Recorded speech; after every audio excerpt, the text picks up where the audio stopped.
नमस्कार, मैं हूं शिवानी पांडे और आप देख रहे हैं 4 PM।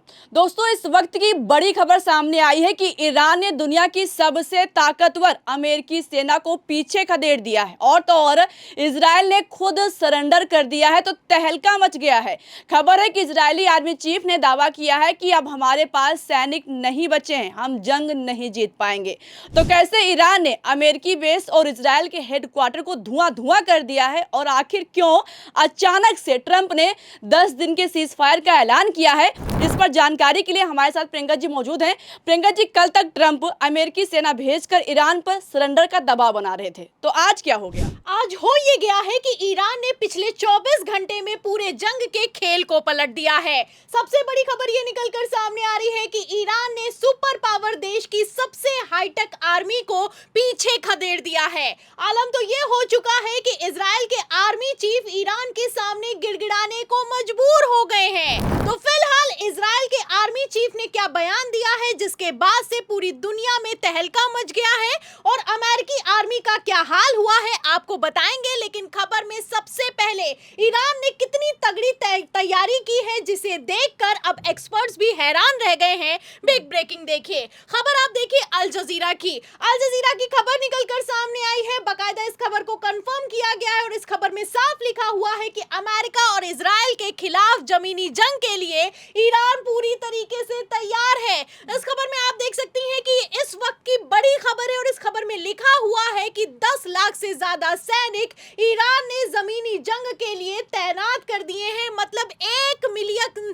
से ज्यादा की सेना ईरान ने जमीन पर उतार दी है अमेरिका और इजराइल से निपटने के लिए। इतना ही नहीं शिवानी, वीडियो भी जारी किया गया है। वीडियो जो निकलकर सामने आया है, वीडियो भी आप देख सकती हैं कि किस तरीके से ईरान ने कह दिया है कि हम तो 40 सालों से इसी बात का इंतजार कर रहे हैं कि अमेरिकी सैनिक हमारी धरती पर आए तो चीर कर रख देंगे, वापस नहीं जा पाएंगे, यहीं उनको दफना देंगे। फिलहाल इन खबरों से आप अंदाजा लगा सकती हैं कि जमीनी जंग के लिए ईरान तो पूरी तरीके से तैयार है, लेकिन अमेरिका कितना बड़ा फिसड्डी साबित हुआ है, इसका अंदाजा आप इस बात से लगा सकती हैं कि पहले तो डोनाल्ड ट्रंप की तरफ से 5 दिनों के सीज फायर का ऐलान किया गया, लेकिन अब यही सीज फायर 10 दिनों के लिए आगे बढ़ा दिया गया है। आपको बता दें 27 मार्च यानी कि आज के दिन ट्रंप के सीज फायर की मियाद खत्म हो गई। सूत्रों के हवाले से दावा तो ये किया जा रहा था कि अमेरिका आज के दिन ईरान के दिल कहे जाने वाले खर्ग आइलैंड पर कब्जा कर लेगा, लेकिन फिलहाल ऐसा कुछ नहीं हुआ है। खर्ग आइलैंड की अगर बात की जाए शिवानी, तो अमेरिका के अगर बस में होता तो कब का कब्जा कर लिया होता। ये खर्ग आइलैंड ईरान का दिल कहा जाता है। ये खर्ग आइलैंड 8 किलोमीटर लंबा है और 4 से 5 किलोमीटर चौड़ा है। आपको बता दें शिवानी, इसे ईरान का हार्ट इसलिए कहा जाता है क्योंकि यहीं से 90% से ज्यादा तेल एक्सपोर्ट होता है और ज्यादातर अर्थव्यवस्था ईरान की इसी खर्ग आइलैंड से काम करती है। ये प्राकृतिक रूप से पूरी तरीके से सुरक्षित है क्योंकि ये समुद्र के बीचों बीच स्थित है। इसीलिए ट्रंप ने सोचा कि अगर हम खर्ग आइलैंड पर कब्जा कर लेंगे तो ईरान कमजोर पड़ जाएगा, लेकिन ऐसा कुछ नहीं हुआ। उल्टा ट्रंप की कमजोरी जग जाहिर हो गई है।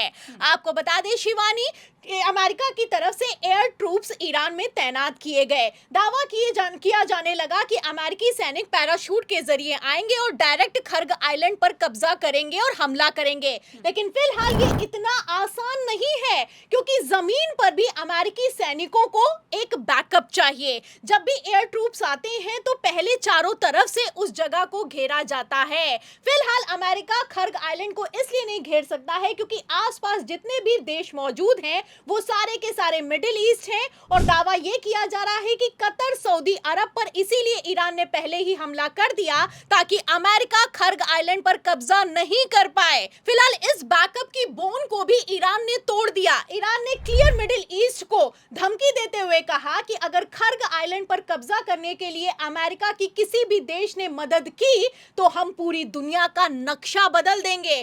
कतर और सऊदी अरब के नाम सीधी चेतावनी जारी कर दी गई। मतलब ईरान पूरी तरीके से तैयार है अपने आप को डिफेंड करने के लिए। ईरान ने अंडर माइंस बिछा रखी है, ईरान ने समुद्र में तैनाती बढ़ा दी है, ईरान के खर्ग आइलैंड तक कोई अमेरिकी जहाज पहुंच नहीं पा रहा है और हवा के जरिए अब अमेरिका हमला कर नहीं सकता है। ऐसे हालातों में अमेरिका के लिए पीछे हटना मजबूरी बन गया है। आपको बता दें शिवानी, खबरें जहां एक तरफ निकलकर सामने आई है, वहीं दूसरी तरफ यूएस ऑफिशियल्स ने साफ कह दिया है कि ईरान जैसे तैयार है, ऐसे हालातों में अगर अमेरिकी सेना को जमीन पर उतारा गया तो हैवी कैजुअल्टीज होने वाली है और अमेरिका के सैनिक बच नहीं पाएंगे। ये अमेरिका के अधिकारियों का कहना है। मतलब साफ है कि अमेरिका भी ये अच्छे से जानता है कि ट्रंप कितनी बड़ी गलती करने वाले हैं। इतना ही नहीं, खबर तो यहां तक निकलकर सामने आ रही है कि जो एयरबोर्न डिवीजन के जितने भी अमेरिकी सैनिक मिडिल ईस्ट में तैनात किए गए थे, उन्हें अब अचानक से ट्रंप वापस बुलाने के लिए मजबूर हो गए हैं। खबर ये निकलकर सामने आई है, बाकायदा इस खबर को न्यूयॉर्क टाइम्स ने रिपोर्ट किया है और कंफर्म किया है और कह दिया है कि जिस तरीके से ईरान ने अमेरिकी बेसिस को तबाह कर दिया है, ऐसे हालातों में ईरान पर जमीनी हमला करना घातक साबित हो सकता है। और कितना घातक साबित हो सकता है इसका अंदाजा आप इस बात से लगा सकती हैं कि लेटेस्ट अपडेट ये निकलकर सामने आई है कि हिजबुल्लाह ने इजराइल के जो आर्मी हेडक्वार्टर है उसको धुआं कर दिया है। तेल अवीव में अब तक का सबसे बड़ा धमाका हुआ है, जो कि ग्रीन जोन में किया गया है, आर्मी के हेडक्वार्टर पर किया गया है। इसके बाद से इजराइल भी बैकफुट पर आ गया है। इजराइल की हालत तो इतनी खराब हो गई है कि जो इजराइल के चीफ ऑफ स्टाफ है इयाल जमीर, उनकी तरफ से तो बयान निकलकर सामने आया है कि हमारे पास अब फाइटर्स नहीं बचे हैं, सैनिक नहीं बचे हैं और सैनिक की इतनी शॉर्टेज हो गई है कि हम ईरान का सामना नहीं कर पाएंगे।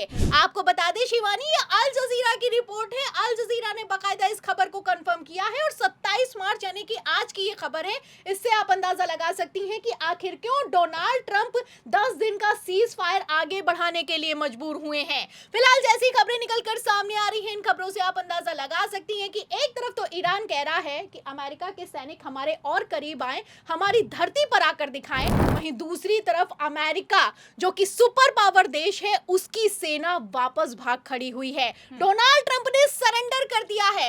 इस जंग की इस वक्त की सबसे बड़ी खबर निकलकर सामने आई है कि डोनाल्ड ट्रंप ने एक बार फिर से सीज फायर का ऐलान किया है और कहा है कि 10 दिनों तक हम ईरान के किसी भी पावर प्लांट पर हमला नहीं करेंगे। दरअसल यहाँ पर बात पावर प्लांट की नहीं है, ट्रंप ने प्लान बनाया था कि हम खर्ग आइलैंड पर कब्जा कर लेंगे और इस खबर की पुष्टि खुद राष्ट्रपति की तरफ से की गई है, पूर्व अमेरिकी राष्ट्रपति की तरफ से की गई है। जॉर्ज बुश ने क्लियर कह दिया है कि जो मरीन्स भेजे जा रहे थे ईरान की तरफ, प्लान तो था कि हम खर्ग आइलैंड पर कब्जा कर लेंगे, लेकिन फिलहाल ऐसा नहीं हो पाया है। जो अमेरिका ने वेनेजुएला में किया वो ईरान के साथ अमेरिका नहीं कर पाया है। मतलब साफ है कि अमेरिका सरेंडर है और इस सरेंडर को एक बार फिर से डोनाल्ड ट्रंप ने सीज फायर का नाम दे दिया है। फिलहाल इस बार तो सीज फायर करके भाग खड़े हुए हैं डोनाल्ड ट्रंप, लेकिन आगे इस जंग में क्या होगा ये अब ईरान तय करेगा, क्योंकि ईरान कहीं पर ना सरेंडर हुआ है, ना झुका है और ना ही पीछे हटा है। तो बिल्कुल ईरान ने दुनिया की सबसे मजबूत सेना को जैसे पीछे ढकेल दिया है, इसके बाद आखिर कब तक ट्रंप अपनी कुर्सी और इज्जत बचा पाएंगे? इस सवाल के जवाब पर आपको क्या लगता है? आपकी जो भी राय हो अपनी राय कमेंट बॉक्स में जरूर बताइएगा। अगर चर्चा पसंद आई हो तो लाइक और शेयर करना मत भूलिएगा। देखते रहिए 4 PM। नमस्कार।